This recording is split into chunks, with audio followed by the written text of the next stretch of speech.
Supreme কোর্টে account freeze মামলায় স্বস্তি পেল না কালীঘাট তৃণমূল। ইডির বক্তব্য জানতে চাইল সর্বোচ্চ আদালত। দল চালাতে রোজগার খরচের জন্য টাকা তুলতে চায় কালীঘাট তৃণমূল। বাঁচার জন্য দলের অক্সিজেন চাই, রোজগার খরচও চালানো যাচ্ছে না।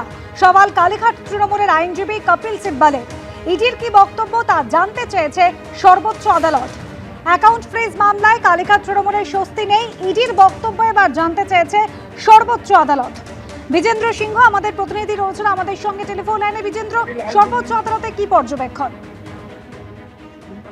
যখন সুপ্রিম কোর্টে দ্বারস্থ হয়েছিল কালীঘাট তৃণমূল, তাদের অ্যাকাউন্ট ফ্রিজ করে দেওয়া হয়েছে এবং কপিল সিব্বল এটাও বলেন যে শুধুমাত্র এইচডিএফসি নয়, 36টা অ্যাকাউন্ট ফ্রিজ করে দেওয়া হয়েছে। 215 জন কর্মচারী রয়েছেন পার্টির, সেটাতে দৈনন্দিন কাজে অসুবিধা হচ্ছে, তারা ডে টু ডে অ্যাফেয়ার্সে পার্টি চালাতে পারছে না, যেহেতু যেই অক্সিজেন প্রয়োজন দলের জন্য টাকা, সেটাই বন্ধ করে দেওয়া হয়েছে, তারা শ্বাস নিতে পারছেন না। সেটাও অভিযোগ করেন কপিল সিব্বল, আজকে টিএমসির হয়ে অ্যাপিয়ার করেছিলেন সুপ্রিম কোর্টে।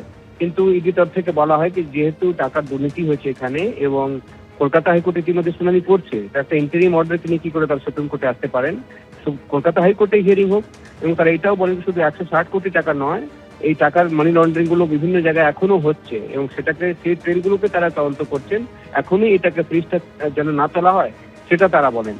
কিন্তু বারবার কপিল সিব্বল অনুরোধ করছিলেন কি কলকাতা হাইকোর্টেও একটা অ্যাডমিনিস্ট্রেটর অ্যাপয়েন্ট করেছিল যে দৈনন্দিন কাজের জন্য তার অনুমতিতে কিছু টাকা বের করা যেতে পারে, সেটা যদি অনুরোধ বারবার তিনি করছিলেন কোর্টের কাছে। কোর্ট আজকে সুপ্রিম কোর্ট আজকে বলেছে ইডিকে কি তারা এটা বিবেচনা করে দেখুন যে কিছু টাকা কি রিলিজ করা যায়, এটা কি সম্ভব। সেই সাজেশন আজকে সুপ্রিম কোর্ট দিয়েছে এনফোর্সমেন্ট ডাইরেক্টরেটকে এবং তাদের বক্তব্য জানতে চেয়েছে। আগামী 11 তারিখ পরবর্তী হিয়ারিং হবে, তার আগে এনফোর্সমেন্ট ডাইরেক্টরেট লিখিতভাবে অ্যাফিডেভিট জমা দেবে, যেটা রাজু আজকে সুপ্রিম কোর্টে জানিয়েছেন।